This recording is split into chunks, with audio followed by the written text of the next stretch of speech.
an RL circuit. Resistance, EMF, L stands for class. Wow, impressive. L stands for, we'll try again.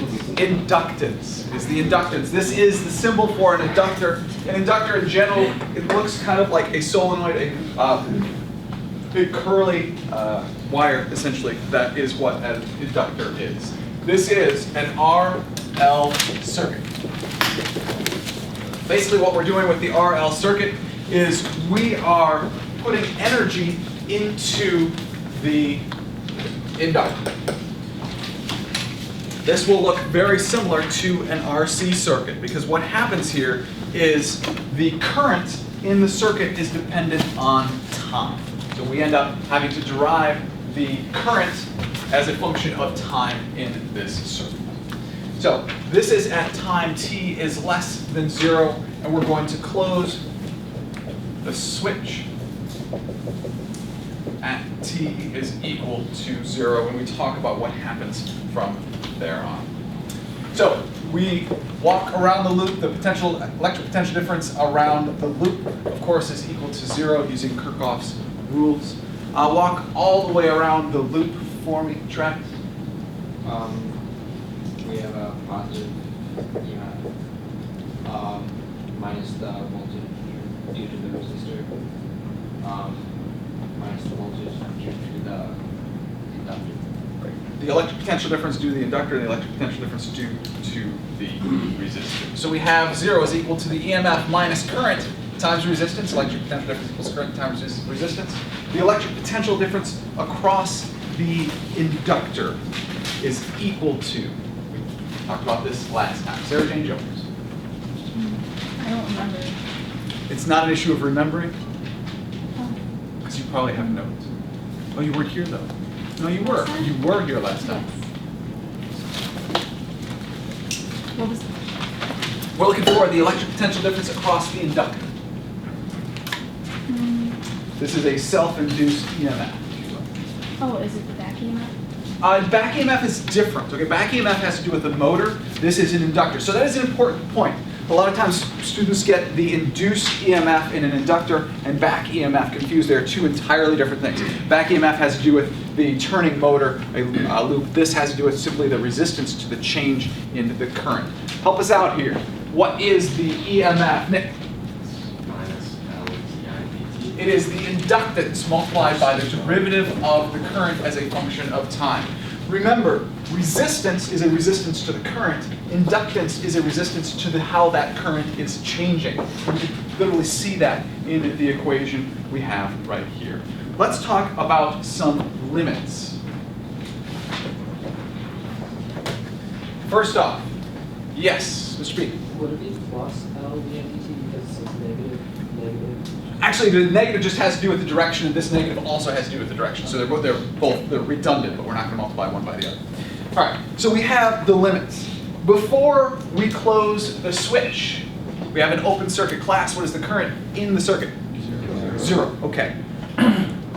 The inductor is a resistance to a change in the current. So as soon as we flip the switch at time t is approximately equal to 0, what is the current in the circuit class? 0, right? Because the inductor resists that change in the current. So at t is equal to 0, the current in the circuit is equal to 0. So the initial current is equal to 0. This means if the initial current is equal to 0, we get 0 is equal to the EMF minus L di dt. This means that L di dt is equal to the EMF, or the derivative of the current as a function of time is equal to the EMF divided by the inductance. What else do we know about that value? The value of how quickly the current is changing, the rate of change of current.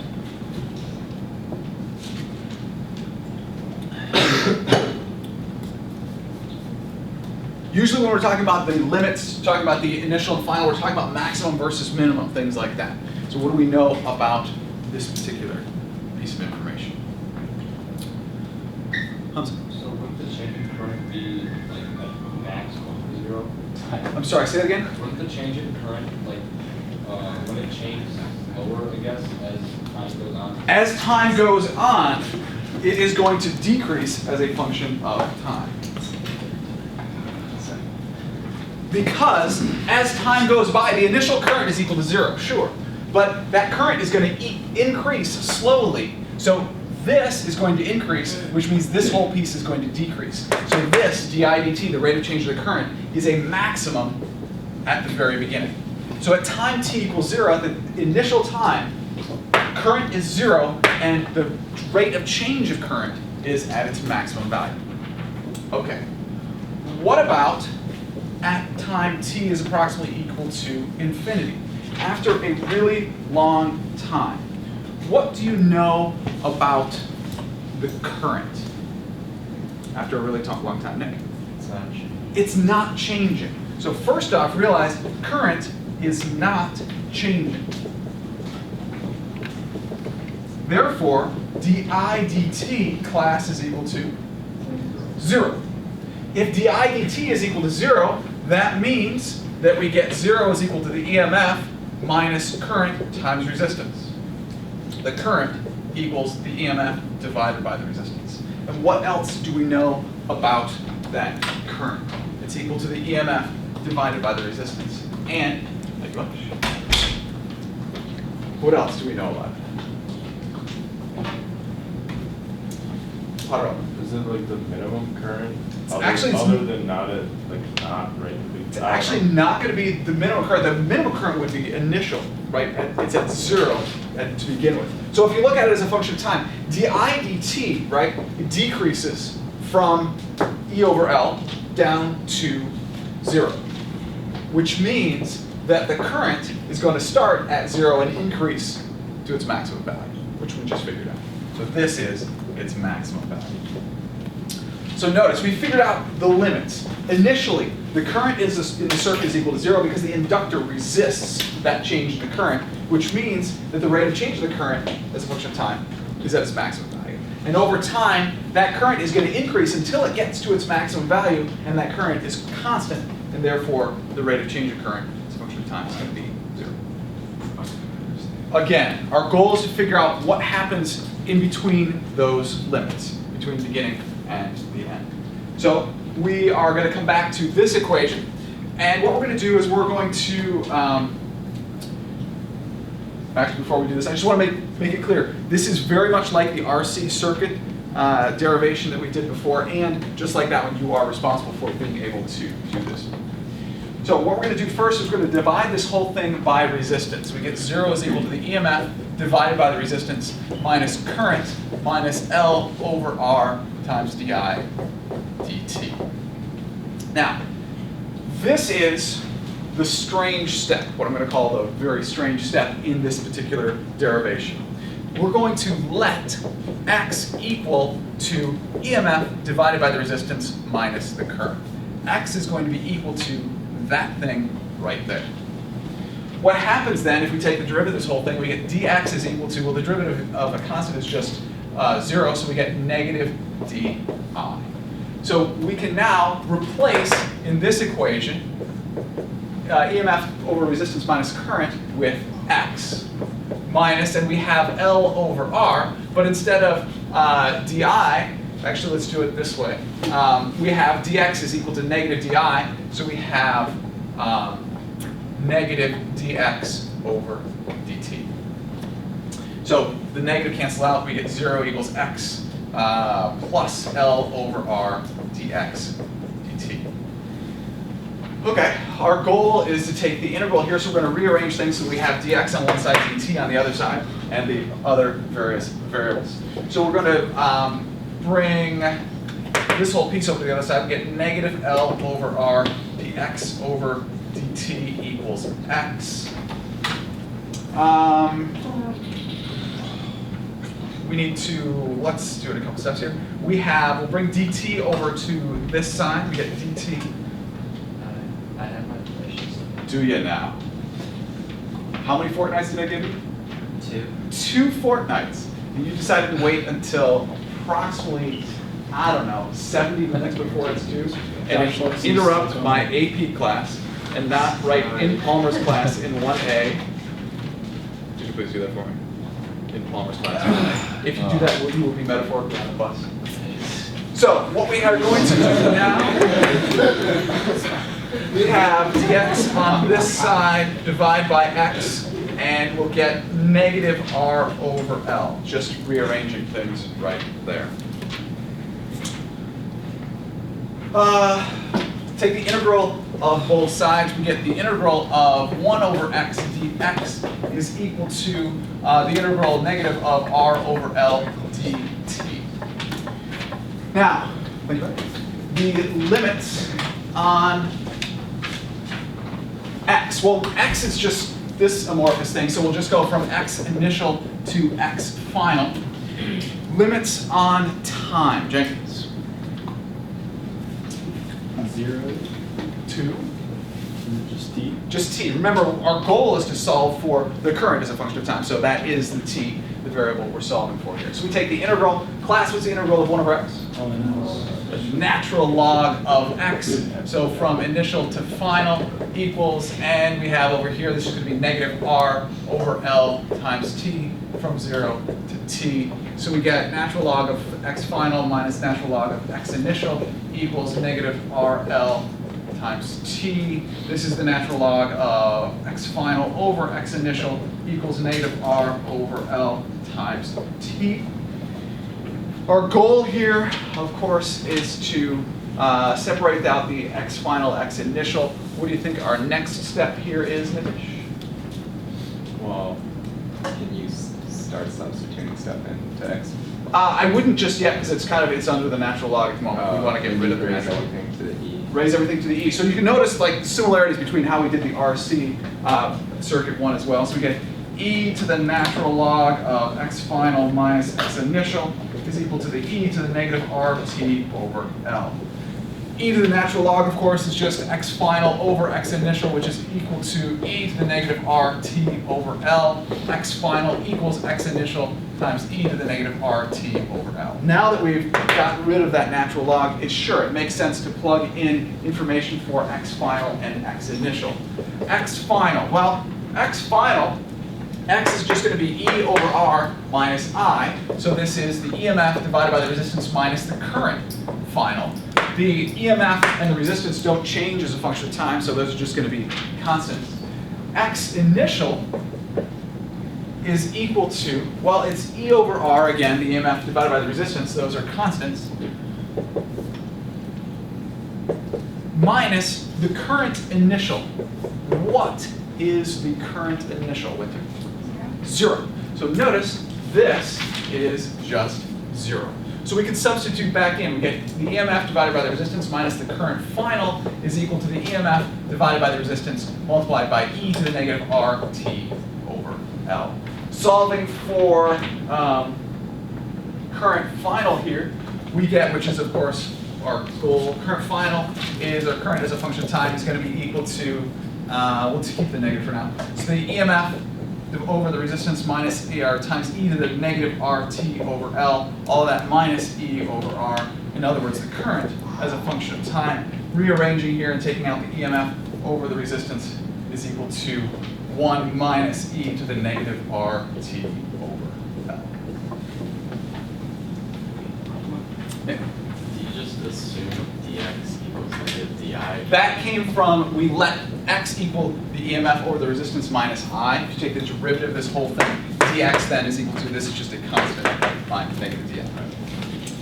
Wait, what was the whole thing inside that says like x equals e over r minus? This right here was our goal. We had x final minus x initial. We had to substitute in, this is x final, this is x initial, this is the next equation. Just figuring out what the x initial and x final are in terms of e over r minus I. So let's check. Does the current match the limits? It says at time t equals 0, the current initial should equal to 0. Mohit. At time t equals 0, we're going to have e to the negative 0, which is 1 minus 1. 0. There you go. It works out. Current is a function of time. And as a final at time t equals infinity, we should get the current is equal to E over the resistance. Class, what's e to the negative infinity? 0. So we have 1 minus 0, so it works out to be just the EMF divided by the resistance. So we have now the current as a function of time. Let's graph it out. The current as a function of time. What does the current as a function of time look like? Meg, where does it start? Where does it end? What does it do in between? It is, well, does it go like that? Does it go like this? Yeah. Start with your limit. It starts at I max, which is E over R. The I equals E over R. Or in infinity. Or it can't start at infinity. It starts at t equals 0. Which It starts is at time t equals 0. What's the initial current? 0. 0. So it starts here, it ends. At t equals infinity, where it's E over, or EMF over R. What does it do between them? It goes like that. It's going to be a curve. So again, when you're trying to build these curves, it's good to start with the initial and final and figure out what's going to happen between those 2 points. So we have now the current as a function of time. You can see the graph. We have the equation. Next, we are going to talk about the time constant. The time constant for an RL circuit. Remind me, what's the symbol, Loki, for the time constant? Tau, lowercase tau. What for an RL circuit is the time constant? So, negative R over L is not the time constant.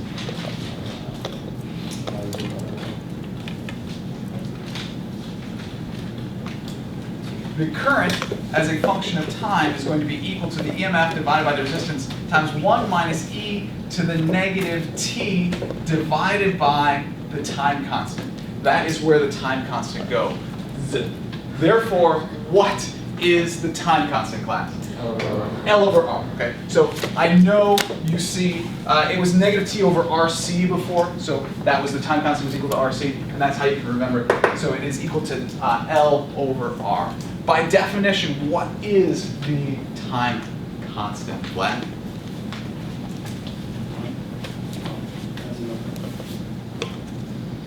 What is the time constant? Why do we have it? Generally, how much it changes every time. There's some specifics here. I'm asking specifically because I pointed out that this is something you should have memorized because it is helpful in the long run. Miller. The time it takes for 63.2% change. Time to go through a 63.2% change. If you look at it, it is, the time constant would be 1 minus e to the negative, if the time constant equaled, if t equaled the time constant divided by the time constant. So 1 minus e to the negative 1, which works out to be a 0.632 or 63.2% change. That is specifically what the time constant is. All right. We also need to figure out the, I'll leave this up there for a minute, the rate of change of current. So di dt. We have current is equal to the EMF divided by the resistance minus the EMF divided by the resistance times e to the negative RT over L. We need di dt. Please take the derivative for me. Garrett.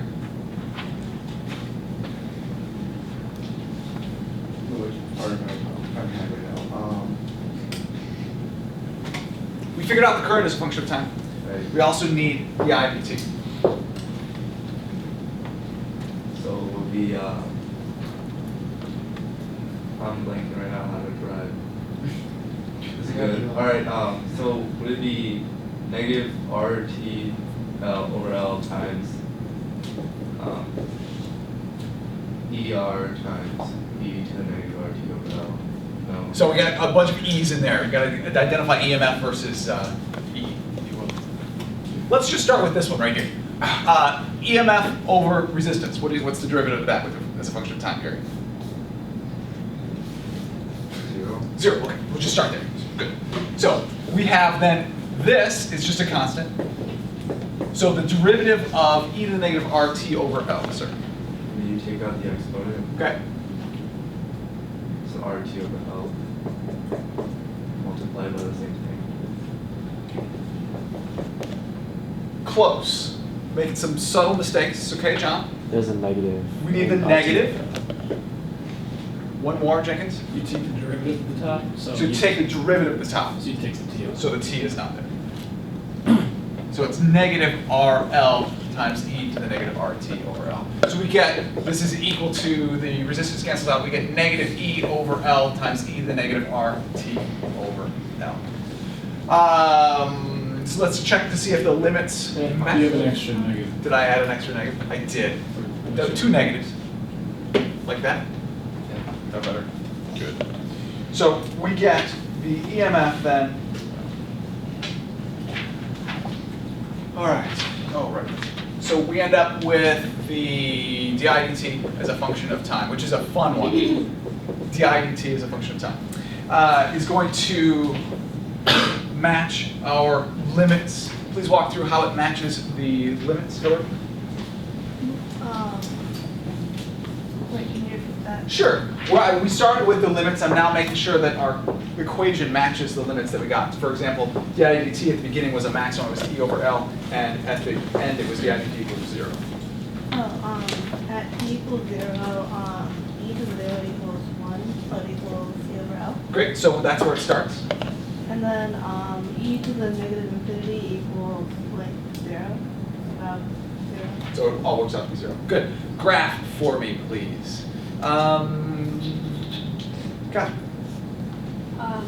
Well, it's gonna start as max, Okay. which is e over L, Okay, so it starts up here at e over L, and then it's gonna decrease. decreases like this. Great.